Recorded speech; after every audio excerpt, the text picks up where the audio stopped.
Continuamos con nuestra serie Entendiendo la voluntad de Dios. El tema de hoy se basa sobre una frase que yo toqué la semana pasada, y esta frase fue: ¿qué hacer? ¿Cuándo hacerlo? ¿Y para qué hacerlo? Esta frase es muy importante. ¿Por qué?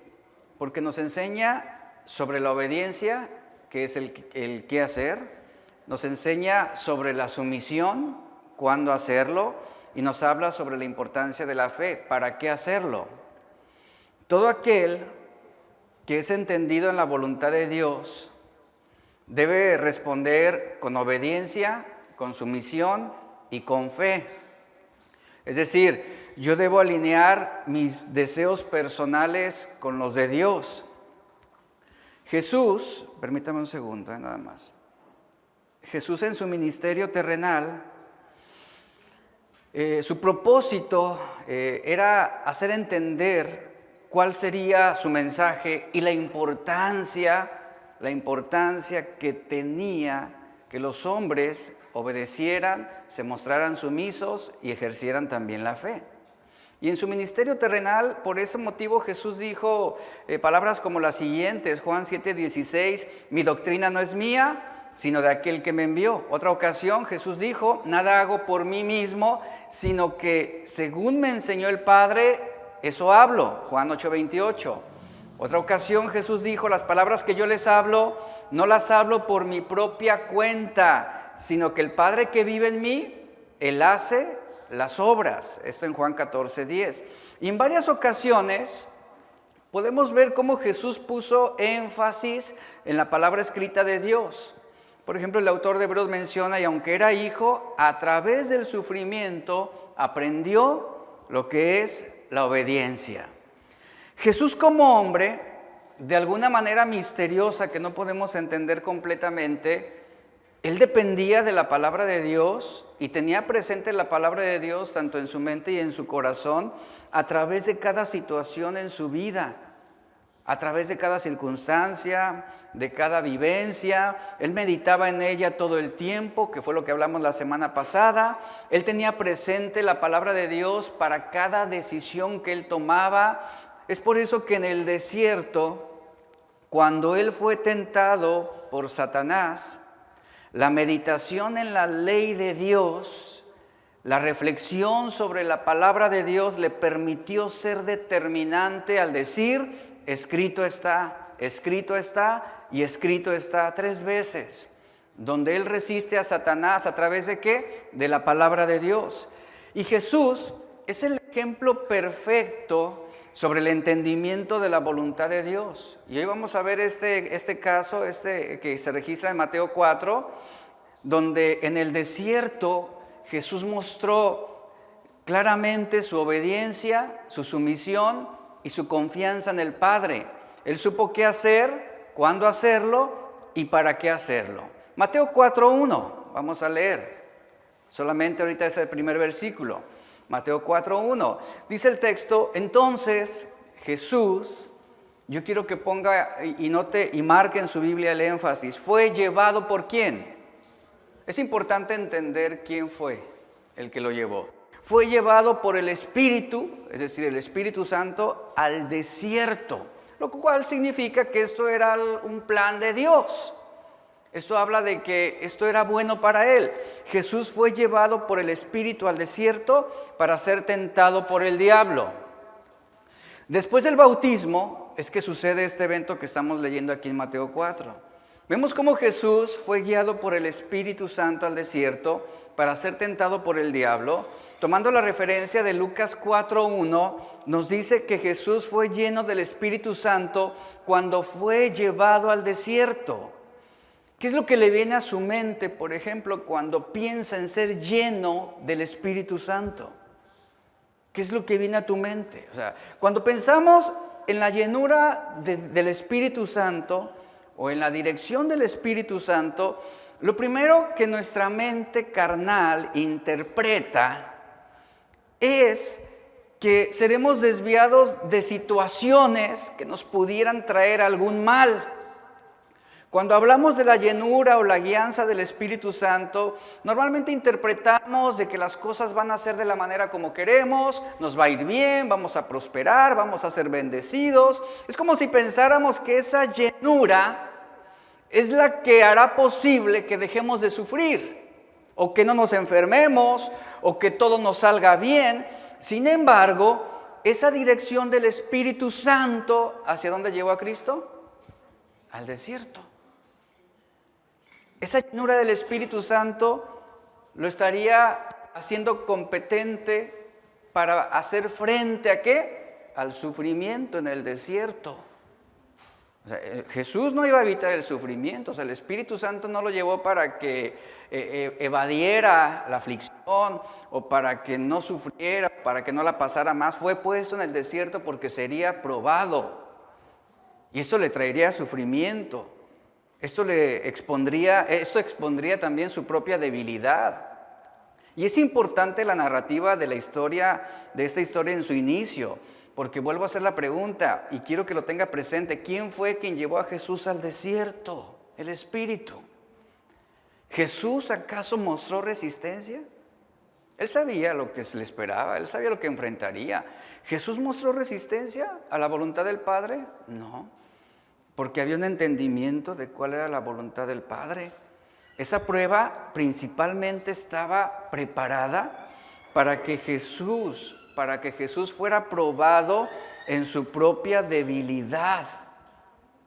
Yo quiero que tome y tenga conciencia de lo siguiente: Jesús no temía a Satanás.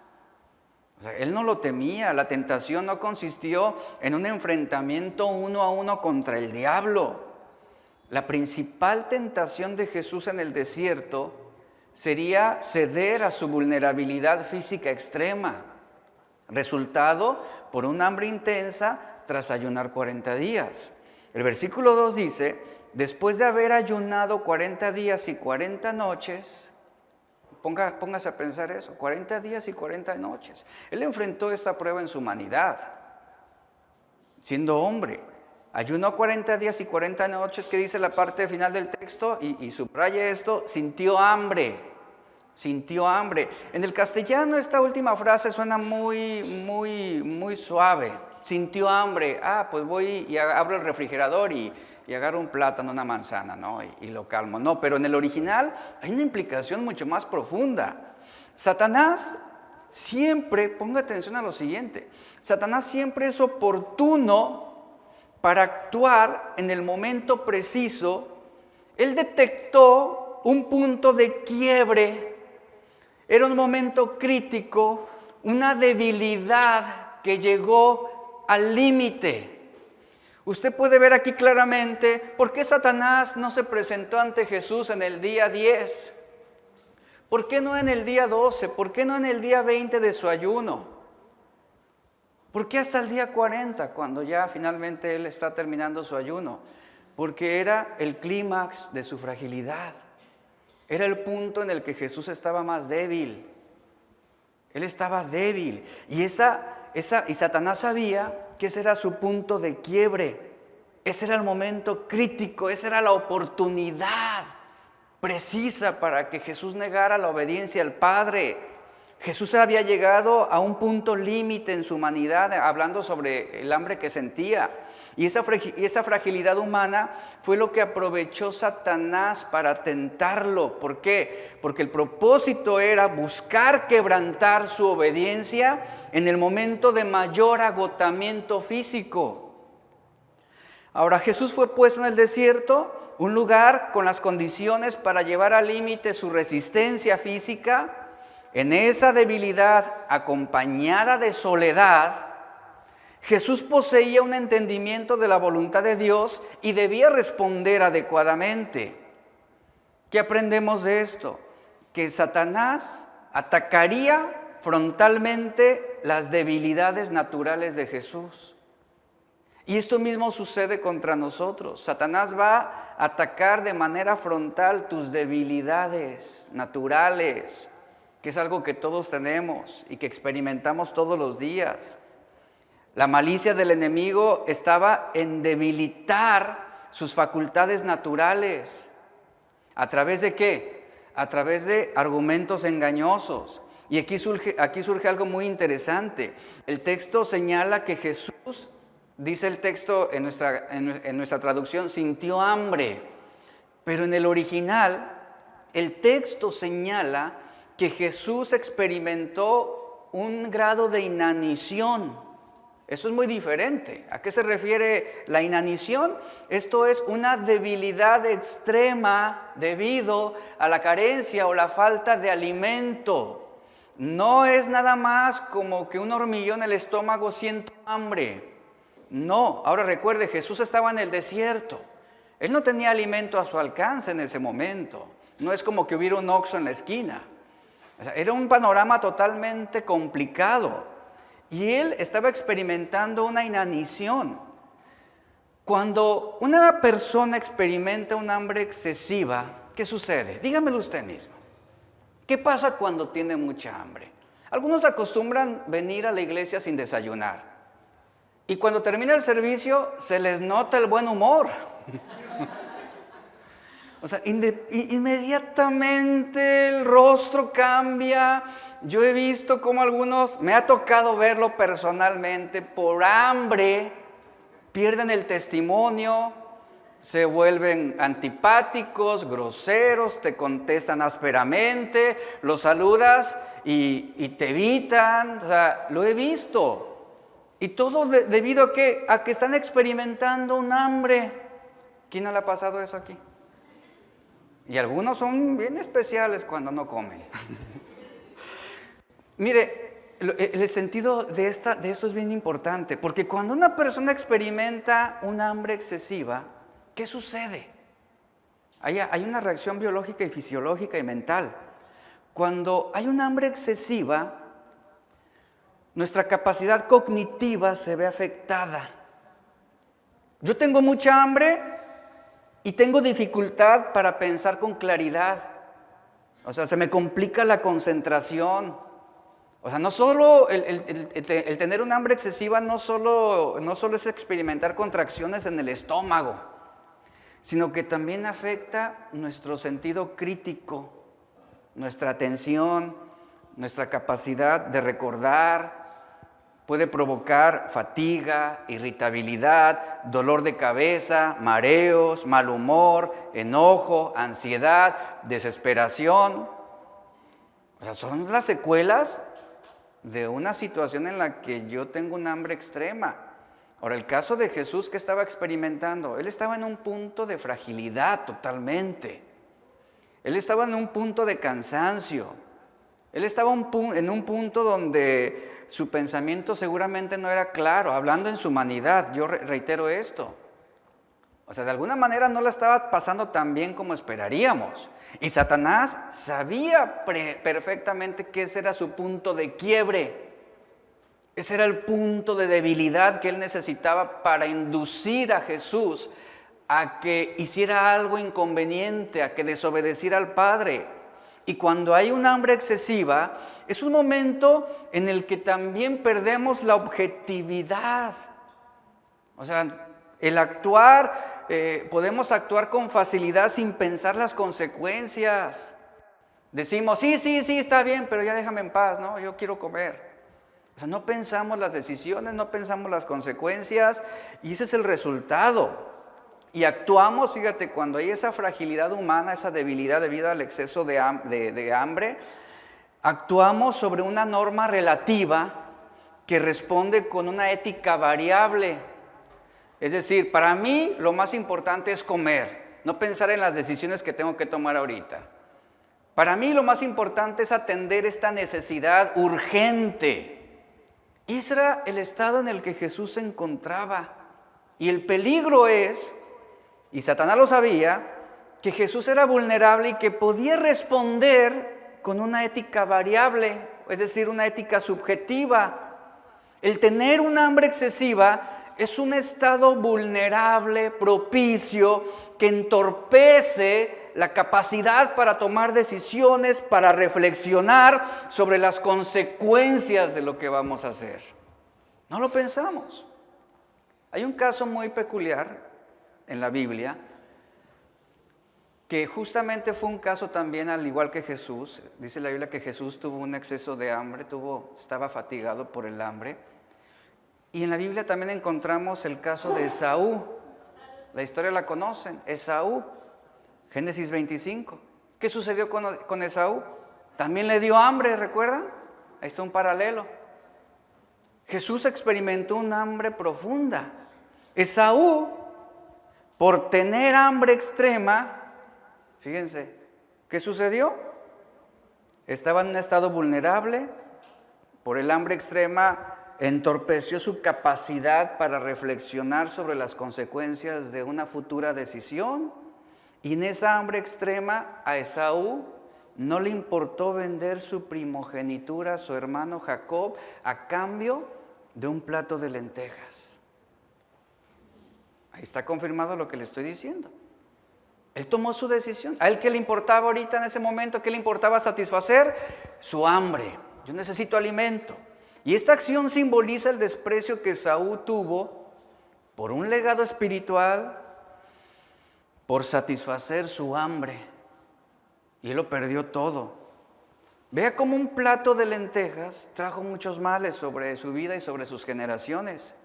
Esaú despreció con esa decisión su derecho de nacimiento, despreció la bendición de Dios, despreció el liderazgo familiar, despreció una herencia significativa. Y la narración menciona que Esaú por hambre actuó de manera impulsiva, tomó una mala decisión. Y esto lo llevó a menospreciar la voluntad de Dios a cambio de un placer efímero e inmediato. Precisamente era por ese lado donde Satanás quería tentar a Jesús. Que él tomara una mala decisión, que Jesús actuara de una manera impulsiva, fuera de la obediencia al Padre. Y el texto dice Génesis 25, 29 al 30, hablando sobre Jacob y Esaú, dice: cierto día, mientras Jacob preparaba un guiso, Esaú regresó del desierto, es decir, recuerde, él era cazador, no obtuvo comida, venía, ¿cómo? Agotado y hambriento.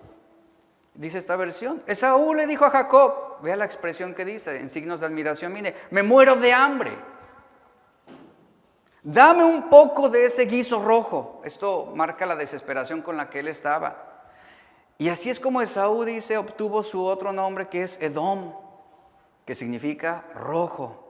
El vocablo, aquí hay cosas muy interesantes. El vocablo original para expresar el hambre de Esaú conlleva múltiples connotaciones. No solamente de hambre, sino también el texto describe que él experimentó agotamiento y angustia. Es decir, esto confirma un estado de inanición. El hambre excesiva provoca esa angustia y ese agotamiento. Por lo tanto, es una expresión más fuerte que está intensificando la sensación de su hambre. En algunos escritos originales, el término hambre se utilizan palabras que describen que Esaú estaba exhausto, estaba agotado, estaba cansado. Una mejor traducción sería que él estaba hambriento y angustiado, como lo menciona el texto.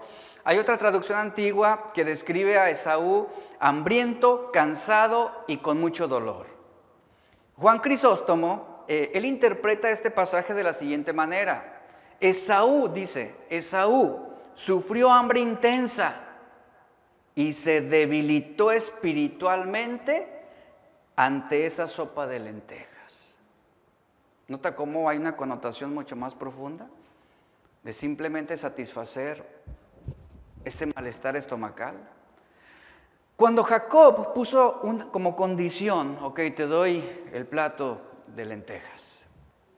Cuando Jacob antepone esa condición de cambiar la primogenitura a cambio de ese alimento, Esaú estaba en ese punto de inanición, es decir, él se encontraba en un estado inconveniente para pensar las consecuencias de su decisión. Perdió su capacidad cognitiva debido al hambre que él tenía.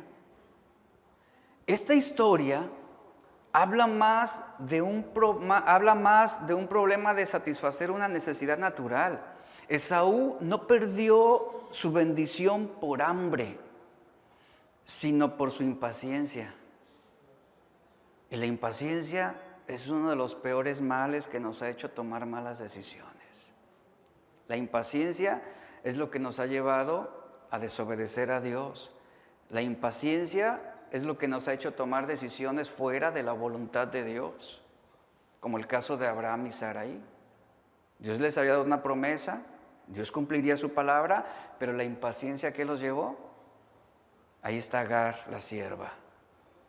Dios no responde, ya van más de 13 años, debemos hacer algo nosotros. Se impacientaron, usaron a Agar y vienen todas las consecuencias que conocemos por la impaciencia. Y la impaciencia, ¿qué es lo que hace? Llevarte a esa búsqueda de satisfacción inmediata, es decir, lo quiero ya, no puedo esperar.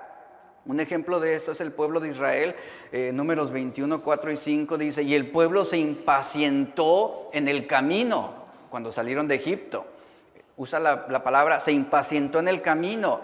Y clamaron, vea lo que hizo la impaciencia, y clamaron contra Dios y contra Moisés diciendo, ¿por qué nos sacaste de Egipto para morir en el desierto? No hay comida ni agua y aborrecemos esta comida insípida. Es la consecuencia de la impaciencia, ahí está la actitud.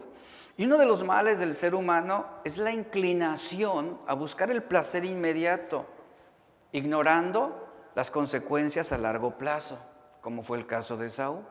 Él nunca consideró las consecuencias que vendrían de lo que él estaba haciendo.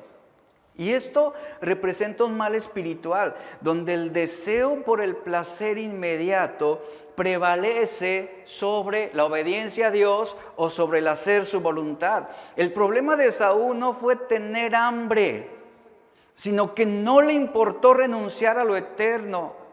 No le importó renunciar a la promesa de Dios por el placer presente. Él codició ese plato de lentejas despreciando la voluntad de Dios. Si perdemos la confianza en su capacidad para proveernos, o para protegernos, o para ayudarnos, o si comenzamos a dudar de su tiempo, ¿qué es lo que estamos revelando? Revelamos una falta de fe que nos llevará a otros pecados. Y la impaciencia es uno de los componentes para malas decisiones, Hay algo intrigante en esta historia que sigue siendo el arma número 1 que usa Satanás para desviarnos. Esaú, el texto dice, no solamente pidió comida, en el hebreo original, él grita. O sea, él está exigiendo. O sea, te ruego que me des de comer de eso rojo, pues estoy muy cansado y angustiado. Es la expresión que se lee en el original. Es por eso que le pusieron por nombre Edom, que repito, significa rojo, porque vendió su primogenitura por un guiso de lentejas rojas. E históricamente él se convirtió en el progenitor de los edomitas, que también posteriormente se convirtieron en enemigos de Israel.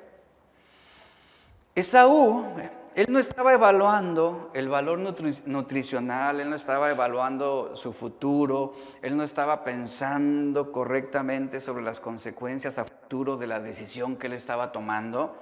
Su cuerpo estaba agotado. Su cerebro estaba, ahora sí que también confundido. No pensaba con claridad. Y él pedía a gritos una inyección inmediata de energía, de satisfacción, de gratificación instantánea. Él lo único que le importaba en ese momento no era el legado. A él le importaba el golpe rápido de la satisfacción sin importarle el costo. Por eso es que no lo pensó.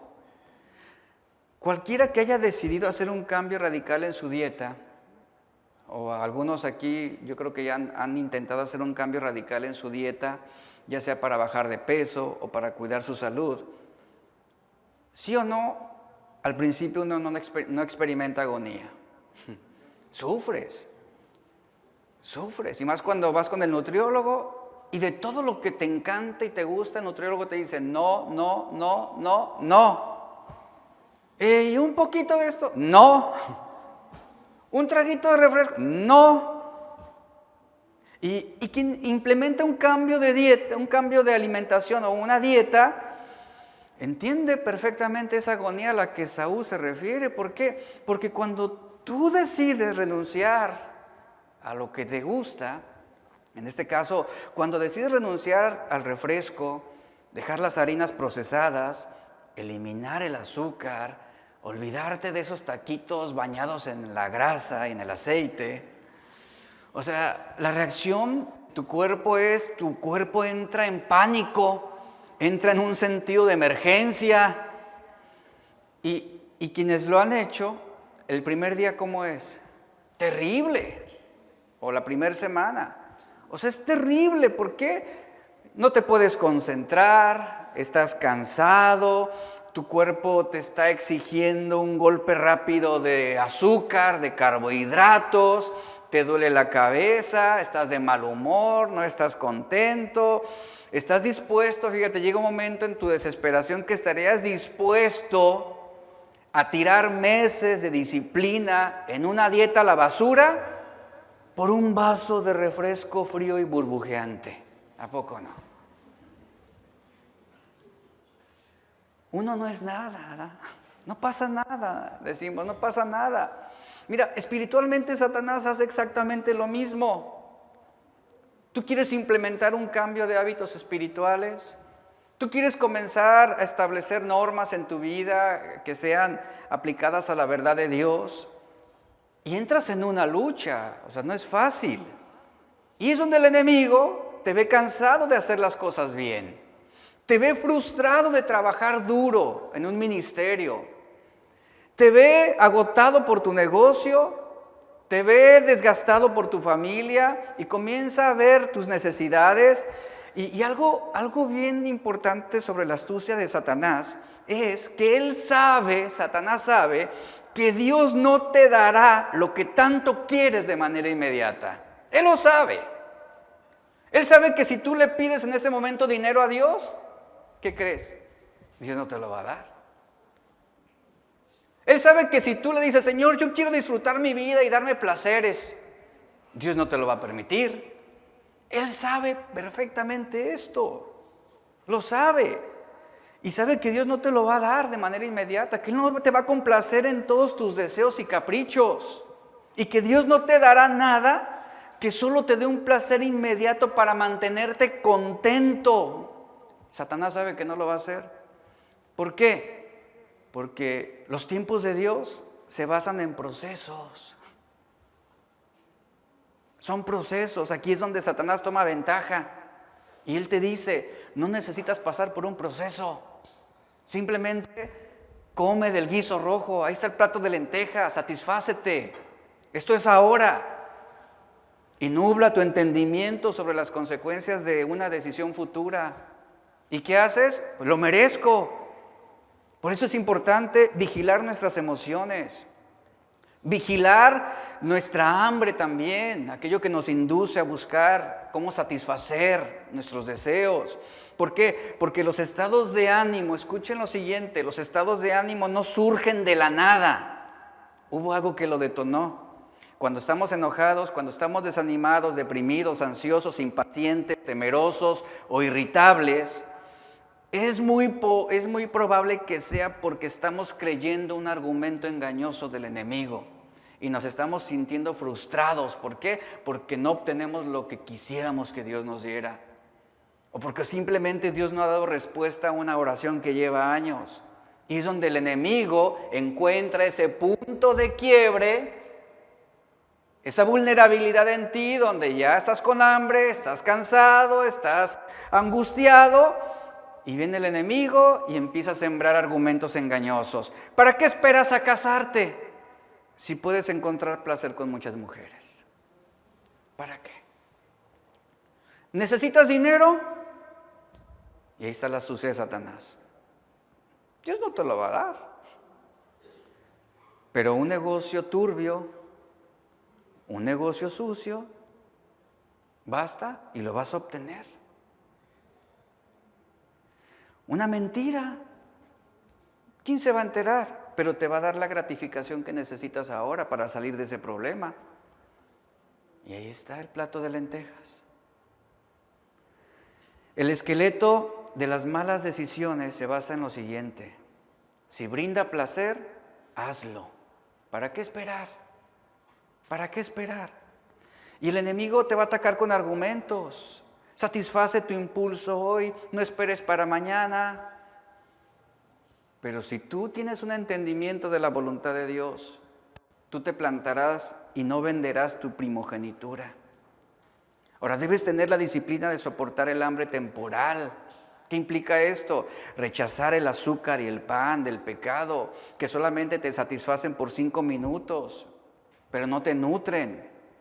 El cuidar nuestra salud implica disciplina, y es una disciplina a largo plazo. Eso es lo mismo que conlleva esa disciplina espiritual, que guarda nuestra alma y preserva nuestro legado espiritual. Por lo tanto, la lucha del cristiano contra Satanás reside en el ámbito de los argumentos. ¿Dónde se siembran los argumentos? En la mente.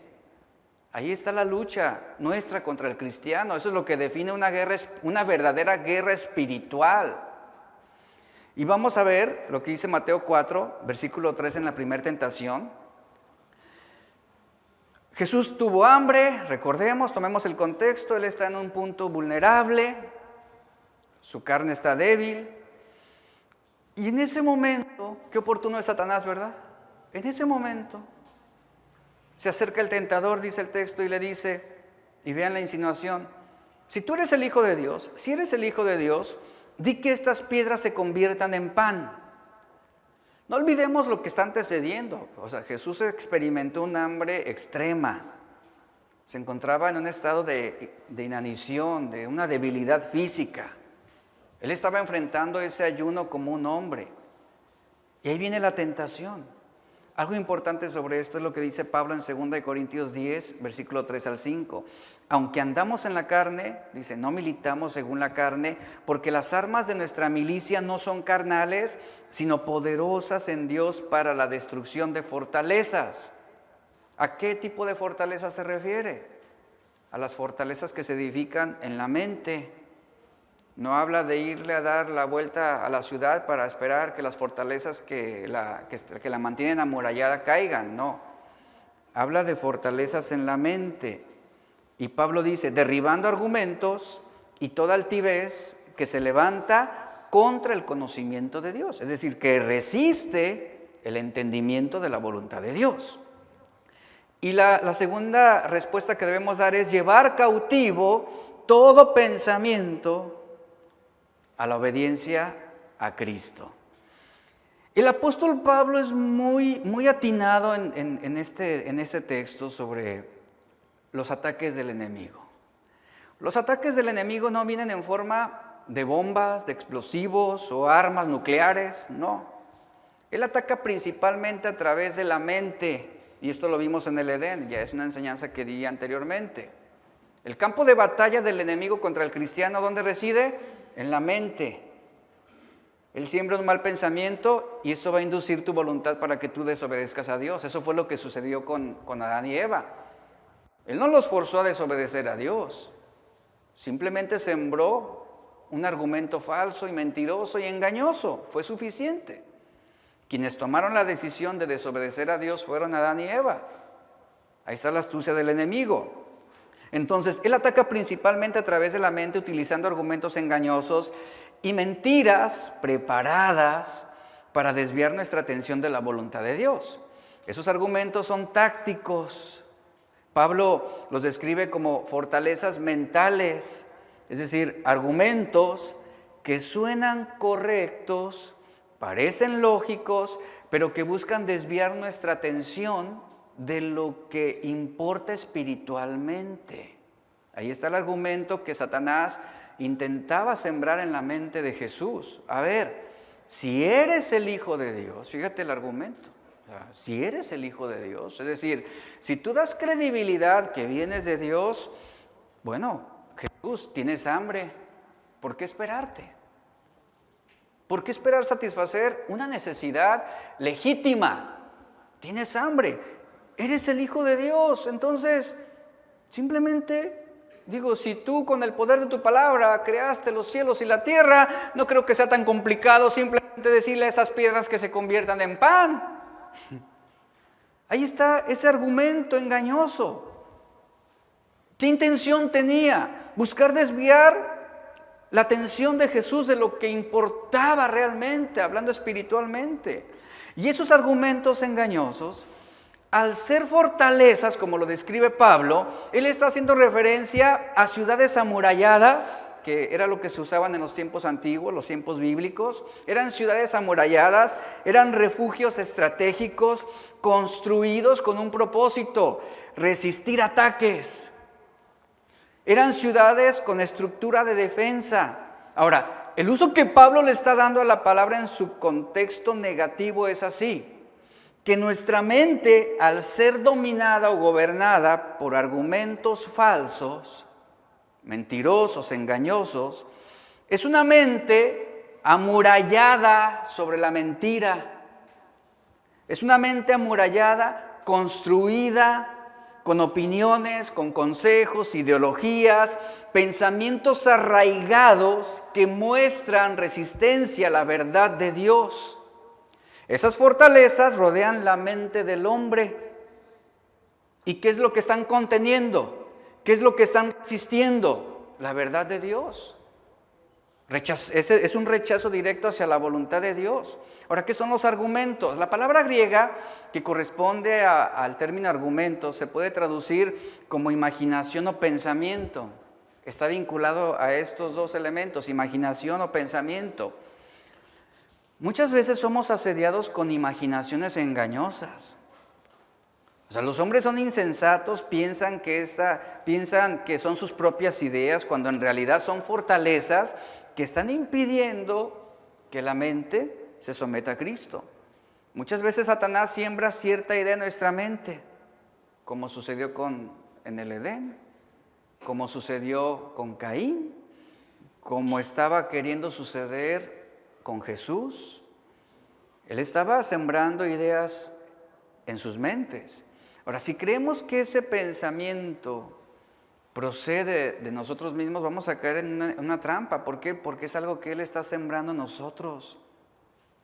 ¿No les pasa que de repente surgen pensamientos sin motivo alguno? Y dices, ¿por qué estoy pensando esto? O sea, ¿por qué estoy cuestionando la existencia de Dios? ¿Por qué estoy dudando de la provisión de Dios? Ahí están. Pensamientos que entran en tu mente con el propósito de que se establezcan como fortalezas mentales. Y surgen pensamientos sin motivo alguno. Sencillamente pueden ser imaginaciones también. Y de ahí derivan muchos pecados mentales en nuestra mente, en nuestro corazón. Pecados imaginarios, que aunque no se han concretado en una conducta, pero sí se han arraigado en la mente y el corazón.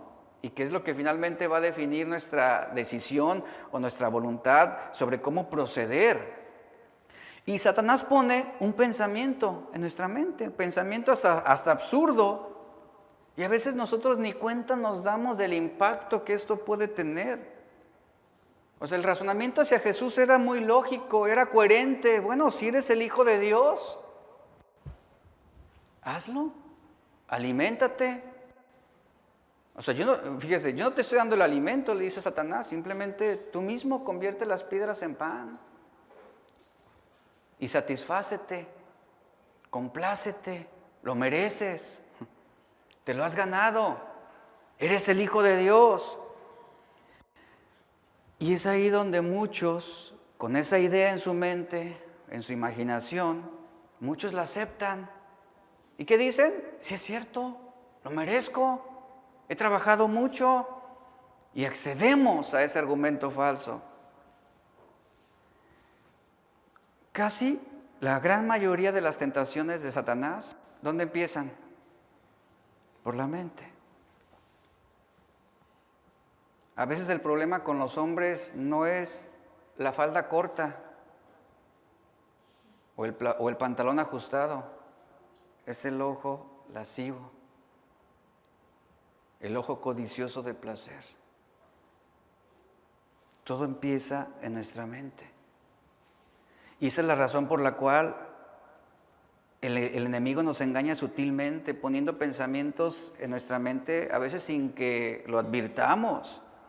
Y una vez que dicho pensamiento entra en nosotros, comienza a revolotear en nuestra mente. Y comenzamos a acariciar un mal pensamiento. Y comenzamos a encontrarle un sentido. Comenzamos a darle la razón. Y es ahí donde con facilidad caemos en el engaño. Algo importante es entender el tiempo determinado para cada ocasión y responder con sabiduría y entendimiento de la voluntad de Dios. Jesús, ante la tentación, Él no dudó sobre sus decisiones. Él supo qué hacer, cuándo hacerlo y para qué hacerlo. No era el momento para convertir piedras en pan. No era el momento. Eso implica obediencia al Padre y sumisión a la voluntad del Padre. Y confianza en lo que el Padre estaba permitiendo. Jesús enfrenta la tentación que le ofrecía satisfacción inmediata, tenía hambre y obviamente, ¿qué sucede? Si priorizamos nuestros deseos temporales sobre lo eterno, vamos a tomar malas decisiones, decisiones que nos complazcan en ese momento. No hay mucho que pensar las cosas realmente entre lo que es mejor, si lo temporal o lo eterno. Ante esta tentación Jesús debía presentar defensa. Y nuestra defensa está en nuestras mentes y nuestros corazones. Tomamos una defensa mental, ¿de qué forma? Como dice Pablo, derribando los argumentos que Satanás está queriendo edificar en contra de nosotros. Y el mismo Espíritu Santo que condujo a Jesús al desierto, como lo dice el texto, esto no fue algo accidental, esto no representó una derrota espiritual, fue parte del plan de Dios. Y allí Jesús, como lo dice la Biblia, está ayunando 40 días y 40 noches, tuvo hambre, sin embargo, aún en esa debilidad extrema, Él tenía ese entendimiento de la voluntad de Dios y tenía en claro qué era la decisión que Él debía tomar. Ahí está la prueba. Jesús tenía una necesidad legítima de su cuerpo, ¿cierto? O sea, el hambre es una necesidad natural. Y es precisamente en ese punto donde aparece Satanás. El argumento es lógico, es razonable, aparentemente es inofensivo. Y lo mismo sucede con nosotros, iglesia. Hay argumentos que tienen buenas intenciones, pero que no son bíblicos. Hay consejos que tienen buenas intenciones, pero que no son correctos. ¿Sabes cómo se conoce esto? Eso se conoce como un argumento contraproducente. ¿Qué es un argumento contraproducente? Es uno que busca solucionar un problema, pero replantea una mala comprensión de la situación. Satanás buscaba brindar una solución al problema de Jesús. ¿Tienes hambre? ¿Tienes hambre? Bueno, te voy a replantear la solución. Obviamente, ¿cómo la replanteó? Era una mala comprensión. Convierte las piedras en pan. Y solucionado. Si eres el Hijo de Dios, di que esas piedras se conviertan en pan. Pregunto, ¿Jesús tenía el poder para hacerlo? Sí. Siendo Dios, ¿tenía el derecho de hacerlo si Él quisiera? Sí. El problema no era el pan. Pongan atención a esto. El problema no era el pan. El problema no era el hambre, sino el argumento sembrado. Satanás intenta persuadir a Jesús para satisfacer una necesidad legítima. Pero la satisfacción de esa necesidad legítima fuera de la obediencia al Padre representaba un pecado, representaba una desviación. Y aquí se revela una verdad teológica importante. No toda necesidad debe ser satisfecha de inmediato. Y no todo lo posible es lícito cuando se rompe la dependencia de Dios. Lo que Satanás estaba induciendo a Jesús es, ya no dependas más del Padre, hazlo tú. Tú puedes. Tú no necesitas someterte al Padre para convertir esas piedras en pan. Tú tienes hambre, simplemente come el pan que necesitas para fortalecer tu cuerpo. Pero Jesús vemos cómo Él tenía presente la palabra de Dios en su mente y en su corazón, lo cual, vuelvo a reiterar este punto, lo hizo tomar la decisión correcta. Jesús rechaza la tentación, no por falta de poder, sino por plena sumisión al Padre. Y responde con la palabra de Dios. Versículo 4 dice, y respondió y dijo, escrito está, no solo de pan vivirá el hombre, sino de toda palabra que sale de la boca de Dios. Él estaba citando Deuteronomio 8:3. Esta respuesta muestra que Jesús en su humanidad no estaba orientado, y pongan atención a lo siguiente, no estaba orientado ni siquiera por sus necesidades, ni por sus deseos. Eso es bien importante, porque muchas veces nosotros interpretamos que porque hay necesidad es la voluntad de Dios, pero no siempre es así. Hace muchos años íbamos a un pueblo aquí cerca a evangelizar y pasamos por otros pueblos. Y una de las personas que iba conmigo me dice, oye, ¿no has pensado levantar aquí una misión? Hay mucha necesidad, él me dijo. Hay mucha necesidad en esos lugares. Mi respuesta fue, sí, efectivamente, yo soy consciente de que hay mucha necesidad. Pero si Dios a mí no me ha mostrado ni me ha dado la pauta de hacerlo, no puedo yo tomar una decisión fuera de la obediencia a Dios. Y es algo que a veces a muchos les cuesta. E interpretamos que porque hay necesidad, entonces sí es la voluntad de Dios. Aquí estamos viendo que no siempre. Necesidad siempre va a haber y necesidad siempre tendremos nosotros. Pero no todo lo que satisface nuestras necesidades representa la voluntad de Dios. No era la voluntad de Dios que Jesús convirtiera esas piedras en panes. Jesús supo esperar el tiempo de Dios. Y vemos aquí cómo no debemos, repito esto, no debemos ser orientados a tomar decisiones por nuestros deseos y ni siquiera por nuestras necesidades, sino ¿por qué? Por la palabra de Dios. Esa debe ser nuestra brújula, nuestra orientación. No debemos dejarnos gobernar por el estómago. No debemos dejarnos gobernar por el deseo de los ojos o el deseo de la carne o la vanagloria de esta vida, sino por la palabra de Dios. Y con esto se desenmascara una mentira profunda: creer que la vida se sostiene únicamente por lo material. Jesús mismo lo dice, el pan es necesario, pero no solamente de pan vive el hombre. El pan es necesario, pero no suficiente. El hombre puede estar lleno por fuera y vacío por dentro, es lo que está diciendo Jesús. Y así es como muchos son desviados de la voluntad de Dios. Satanás ataca cuando tienes hambre. Él va a inducir argumentos falsos cuando tu comprensión cognitiva ha quedado debilitada, cuando espiritualmente estás vulnerable. ¿Y qué es lo que puede provocar esa vulnerabilidad? Tu debilidad. Y Satanás ataca cuando tienes hambre. ¿A qué me refiero con esto? Una necesidad económica, enfermedad, una necesidad afectiva, emocional, la búsqueda del reconocimiento, la estabilidad. Y sus argumentos en ese momento de que tenemos una hambre excesiva, sus argumentos no van a parecer malos.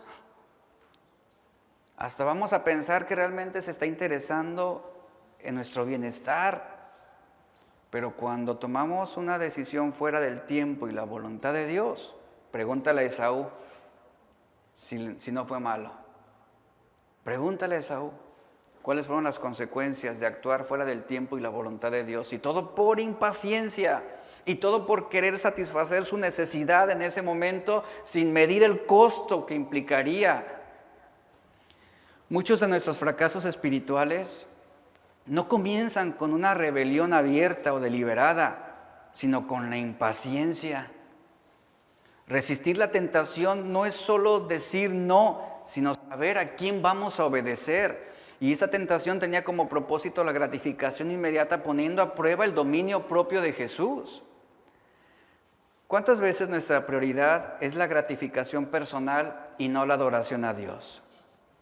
Lo que deseamos en nuestra carne, muchas veces eso es nuestra prioridad. Un poco más de tiempo, vemos la historia, Jesús fue tajante, no lo haré, no convertir esas piedras en pan, porque no solo de pan vive el hombre. ¿Qué pasó después? Fíjate, Jesús tuvo que esperar solo un poco más de tiempo. Y Él mismo estaría recibiendo el pan que los ángeles le llevarían cuando terminó su tiempo de prueba. Finalmente, ¿quién le dio esa satisfacción? El Padre. Ahí está el punto, la paciencia. Y hay una gran diferencia entre el pan que te da Dios y el pan que te ofrece el enemigo. No solo de pan vive el hombre. No solo de pan vive el hombre. Pero el mundo, ¿qué te dice? ¿A quién le dan pan? Tentación número 2. Entonces el diablo lo llevó a la santa ciudad, lo puso sobre el pináculo del templo y le dijo, nuevamente, ve el argumento engañoso, si eres el Hijo de Dios, demuéstramelo. Por decirlo, pues yo sé que eres el Hijo de Dios. Tírate abajo, pues escrito está, a sus ángeles mandará cerca de ti y en sus manos te sostendrán para que no tropieces con tu pie en piedra. Es importante notar algo importante aquí en esa segunda tentación, y yo quiero que lo tengan en claro. El texto dice que el diablo lo llevó, pongan atención a eso. En el primer texto fue el Espíritu quien lo llevó al desierto, en ese texto marca ese énfasis, fue el diablo quien ahora lo llevó, dice, a la santa ciudad y lo puso sobre el pináculo del templo. Es importante notar esta expresión o esta acción. El texto dice que el diablo lo llevó a la santa ciudad. Mi pregunta es, ¿eso significa que Satanás hizo que Jesús lo siguiera dócilmente? ¿Jesús iba detrás de Satanás? Sí, yo voy contigo, llévame. Piénselo. ¿Esto implica que Satanás llevó a Jesús fuera del desierto, lo sacó del desierto y lo llevó hasta la ciudad? Ahora, ¿de qué manera Satanás pudo haber llevado a Jesús si este fue el caso? ¿A poco Satanás teletransportó a Jesús a la azotea del templo desde el desierto? Para empezar, debemos entender que Satanás no es ni omnisciente. Él se mueve de la manera como nosotros nos movemos también en el tiempo. Él no es omnisciente. Él no es omnipresente. Él no puede teletransportarse de ese sentido. Es un ser espiritual, pero también está limitado, no es Dios. ¿Cuál es la respuesta a cómo fue llevado Jesús a la santa ciudad y cómo fue puesto Jesús en el pináculo del templo? Mire, aquí la respuesta más concreta es, volvemos al Edén. ¿Cómo atacó Satanás a Adán y Eva? En la mente. Esa es la estrategia del enemigo. Entonces, la respuesta más concreta es que Satanás estaba sembrando argumentos en la mente de Jesús. Estaba atacando la mente de Jesús para levantar falsos argumentos. La mente fue el campo de batalla donde Satanás buscó implantar pensamientos, dudas, mentiras. Y es lo que hace con nosotros, para desviarnos de la voluntad de Dios con argumentos falsos, pero que nosotros los consideramos creíbles y confiables. Y en este caso la mente fue el campo de batalla donde Satanás buscó implementar esas dudas y mentiras para desviar a Jesús de la obediencia al Padre. Y un mal pensamiento, un argumento falso y mentiroso sembrado, influye en nuestras emociones, causa un impacto en nuestras expectativas, en nuestros pensamientos. Y Satanás le dice, lánzate. Si eres el Hijo de Dios, lánzate. Esta tentación fue en el ámbito mental. La tentación estaba en sembrar un estímulo, un pensamiento, un deseo que nos induce a actuar en contra de la voluntad de Dios. Recuerde que Jesús enseñó que no solamente pecamos por una conducta, sino también pecamos con el pensamiento, pecamos con nuestra mente. Y esa tentación ofrecía un protagonismo inmediato, un acto de vanagloria, de demostrar su divinidad con arrogancia. Esa tentación de echarse al vacío era concebir una posibilidad de actuar con soberbia. Es como si Satanás le dijera a Jesús: a ver, demuéstrame que eres el Hijo de Dios. Haz algo loco, así. Arriesga tu vida. Eres el Hijo de Dios, no tienes nada que perder, porque sus ángeles serán enviados, porque sus ángeles Dios enviará para salvar, para sostenerte.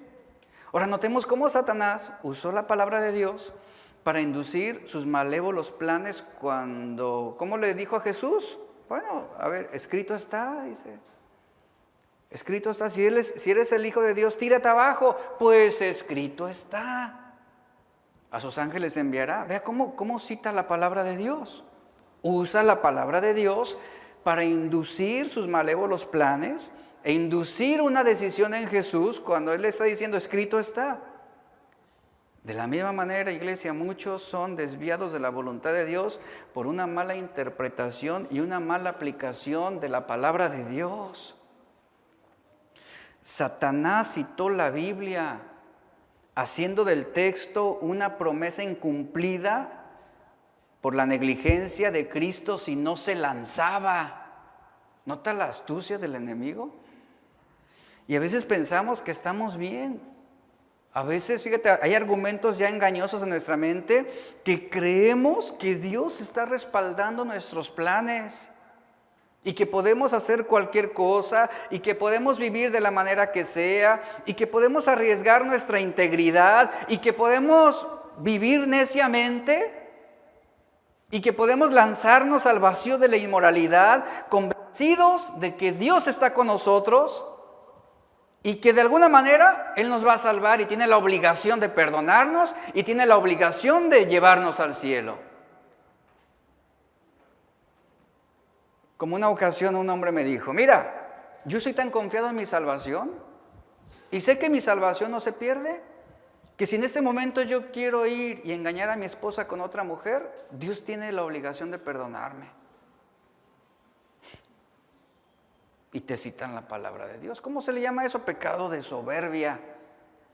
Y esto era lo que Satanás estaba induciendo en Jesús, que él pecara con soberbia. Lánzate, eres hijo de Dios. Y Dios tiene la obligación de enviarte a sus ángeles a sostenerte. Él no va a permitir que tú mueras. El Salmo 10:4 dice: el malo, por la altivez de su rostro, no busca a Dios. No hay Dios en ninguno de sus pensamientos. La orientación de esa tentación era: vive como mejor te parezca. Escúchenlo, jóvenes. Ahí está el argumento falso. Vive como mejor te parezca. Disfruta la vida, eres joven, tienes mucho por vivir. ¿Y quién te garantiza que tienes mucho por vivir? ¿Y quién te garantiza que vivirás el día de mañana? Algunos dicen: es que soy muy joven. Sí, eres muy joven. ¿Y quién te garantiza que llegarás a ser adulto? Nadie. Y ahí está la orientación de esa tentación: es vive como mejor te parezca. ¿Estás en tu derecho de hacer las cosas a tu manera? Satanás diciéndole a Jesús: eres el Hijo de Dios, tienes el derecho a ser feliz, hazlo, no necesitas depender de la voluntad del Padre, Él tiene la obligación de salvarte. Y ahí está el argumento engañoso. ¿Y cómo respondió Jesús ante esto? Escrito está también, haciendo una corrección de la mala interpretación que él dio.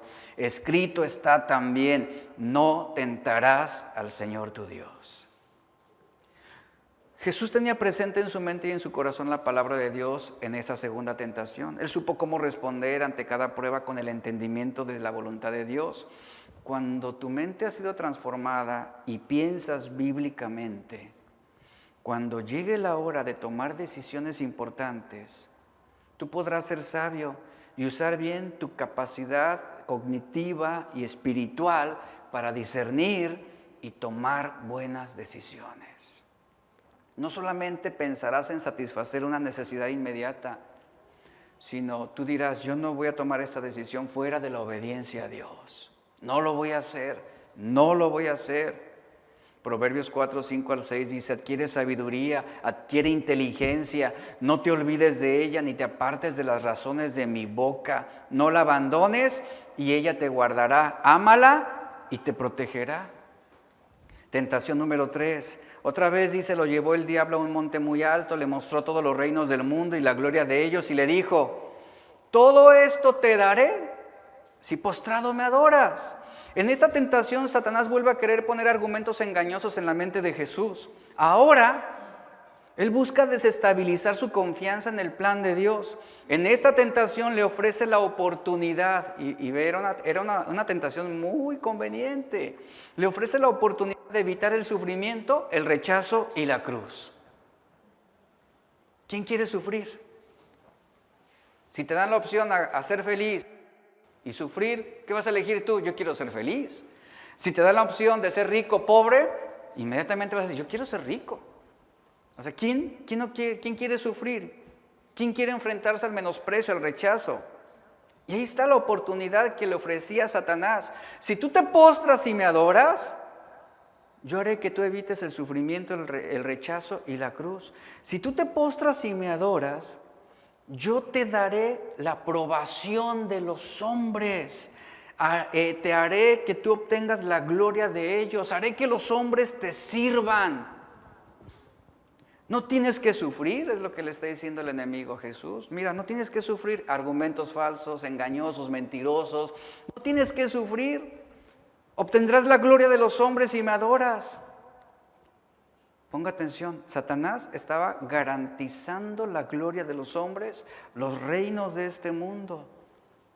¿Qué implicaba la obediencia al Padre? Implicaba rechazo, sufrimiento y una muerte vergonzosa. Y que no habría garantía de que los hombres lo reconocieran.